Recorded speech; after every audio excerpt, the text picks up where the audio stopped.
मौलाना फज़ल रहमान साहब लाइ एक्सपेक्ट कयो त उन ख़ामोश थींदा, वरी अॻु ॾियो उन्हनि हिकु नंढी मुंढी ॻाल्हि करे ऐं वरी हिकिड़ी कल इंटरव्यू हा कल्ह वरी हिकिड़ी ॻाल्हि करे वञी अथऊं, वरी अहिड़ियूं ॻाल्हियूं कयूं अथऊं क्लियर, जंहिंमें वरी सम्झ में ॻाल्हि अचे what is Maulana trying two achieve, Maulana is just trying two से कि जो कन्ना कर लो जो मतलब इहा त ईअं नाहे त तव्हां मुंहिंजे ख़िलाफ़ु हिकिड़ी पूरी वठ पकड़ कंदो, हीअ कंदो, मूं ते इल्ज़ाम हणंदो या माठि करे वेंदसि, ऐं चवां पियो उहो ॿुधो, हुन ते अमल कयो, न त अचो मूंसां विड़ी वठो।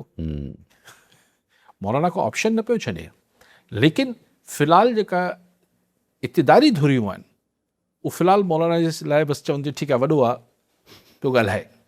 फ़िलहालु हू जेके बयान व्यान आया पिए उहे सभु शयूं सभु ईअं माठि थी वई आहे। ऐं मौलाना वरी इस्लामाबाद में ॻाल्हायो, वरी कल इंटरव्यू में ॻाल्हाई, माना मौलाना न पियो मुड़े, कोई जवाब ई नथो ॾे, न पीपल्स पार्टी, न हुकूमत जी कोई पार्टी, न कोई बि न। पहिरीं त इलाही निकिरी आया न विच में, इवन वावडा साहब जहिड़ा, कोई बि डिफेंस करण लाइ बि नथो अचे। वावडा साहब जहिड़े माण्हुनि खे, या जीअं यानी अजीब माण्हू आहे न, चए थो त हिकिड़ो पार्लियामेंट में वेठल माण्हू चए थो जमहूरियत खे ख़तमु करे छॾियो, भई तूं पहिरीं निकिरी वञ न सिस्टम मां, तूं छॾे वञ न, मतिलबु छॾ सैनिटरी वैनिटरी, ऐं पोइ वञी चओ त मार्शल आणी छॾियो। हू मुस्तफ़ा कमाल छा, मतिलबु उहे त ख़ैर हाणे माण्हू छा आहिनि जिते वेही पाण, लेकिन हिकिड़ी सुई फाथल आहे। माना हाणे अॼु वरी चई त उॿाड़ो वारनि सां वॾो ज़ुल्म थियो, हाणे मूंखे डपु आहे त सुभाणे चवंदो खैरपुर खे अलॻि सूबो ठाहे छॾियो। चई न एडमिनिस्ट्रेटिव यूनिट्स ठहंदा, उहो त चए थो, उहो त कराची में सिर्फ़ु दिलचस्पी आहे न, पर अगरि ॿार अॻवा थियो आहे पोइ अगरि ॿार मिसाल ख़ुदा न ख़ास्ता अलाह सभिनी खे पनाह में रखे, पर मिसाल जीअं मेहड़ मां उजाला अॻवा थियल आहे त पोइ चवंदो मेहड़ खे सूबो ठाहे छॾियो। कहिड़ी मतिलबु मथे में छा आहे? ऐं पोइ रोज़ बेस्तो करे थो उनखे ख़ालिद मक़बूल सिद्दीकी, इहो भला अलॻि छो नथो थी वञेसि? आयो हो अलाए कहिड़ी पार्टी में बाक्सर ज़मीन मां, वापसि बहाल करे छॾे। वापसि कीअं बहाल करे? उहो इजाज़त न मिलंदी न, इजाज़त न मिलंदी, पाण ई त चयो, मुस्तफ़ा कमाल साहब ई त चयो, इहो त असांखे इजाज़त न आहे बाबा। पर हुनजी बेइज़ती उथंदे वेंदे कंदो आहे ख़ालिद मक़बूल जी, उनजी करे थो पियो, हू बि जवाबु नथो ॾेसि, हू बि रिस्पॉन्ड नथो करे, उनखे बि इजाज़त न आहे। न उहो अक्टूबर ताईं त पंहिंजी इहा जेका इंट्रा पार्टी इलेक्शन आहे उहा मुल्तवी कराए आयो आहे, तंहिंजे करे मुस्तफ़ा कमाल वॾी कावड़ में आहे त इहो इलेक्शन कमीशन जो छा वञे जेको अक्टूबर ताईं असांजी इंट्रा पार्टी इलेक्शन मुल्तवी करे छॾी अथई।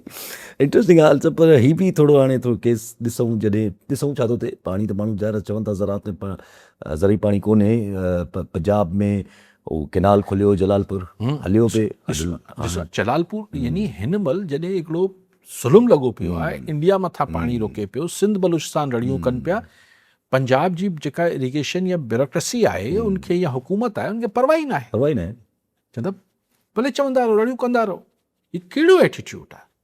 हाणे चवनि था वकील साहिबान को हिते कराची में छा करे था कनि, सुभाणे को मुज़ाहिरो धरणो कनि था हिन लाइ। ॻाल्हि आहे त पाणी जहिड़े मामले खे एतिरो उहो ई मुल्क जे अंदरि एतिरा सीरियस फिशर्स आहिनि, एतिरी सीरियस नाराज़गियूं आहिनि, हिकिड़ी ट्रस्ट डेफिसिट क्रिएट थियल आहे, उन में तव्हां हीअ हरकतूं करे छा हासिलु छा थो थिए?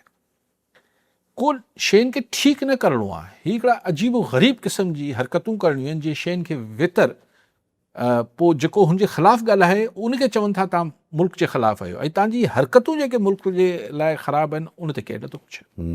अच्छा ज़ाहिर इहे ॻाल्हियूं जेके जीअं हाणे पाणी जो मसइलो आहे, जीअं हाणे बलोचिस्तान जी टेररिज़म जो मसइलो आहे, वी नेवर नो कि आज़ादु कश्मीर में इलेक्शन कहिड़े हिसाब जा थियनि, छा थिए, छो का ख़बर नथी पए त छा मूंखे त ख़बर आहे छा थींदा आज़ादु कश्मीर में इलेक्शन।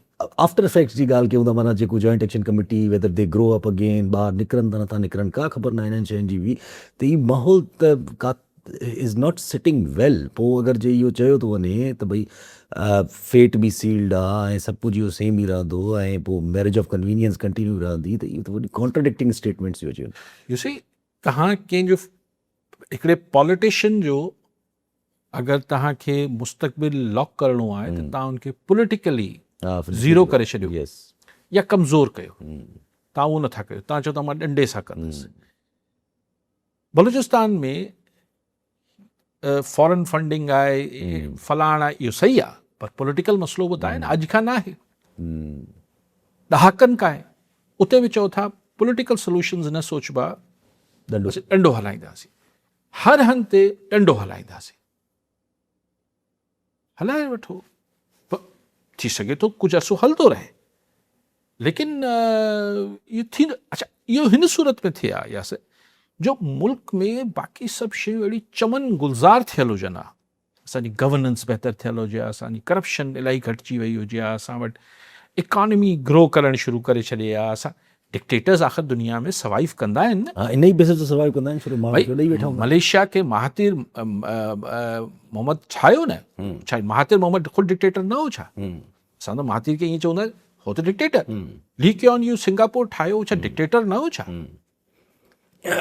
सिविलियन डिक्टेटर्स हुआ न। ये खोड़ तैयब द gone for that matter. Turkey में उहे जमहूरियत न आहे, लेकिन त पोइ तव्हां चओ त असां मुखालफ़ीन जो सियासी मुस्तक़बिल तारीक़ करे छॾियो, उहो बि न आहे। माण्हुनि खे मतिलबु न महांगाई, मुख़्तलिफ़ इशूज़, मतिलबु ॿारनि खे एड्स बि थिए हॉस्पिटल्स मां। हींअर शो शुरू थियण खां पहिरीं मूं ॾिठो त दवाऊं जाली हलनि जी, जी, पियूं, जी। कैंसर जहिड़े मर्ज़ जी जाली दवाऊं हलनि पियूं। जी हा, इहो सभु ठीकु न कबो। ॾंडे सां असां सिर्फ़ु मुखालिफ़ ख़ामोशी कबी। ख़ामोशी कंदासीं। कोशिशि कयो।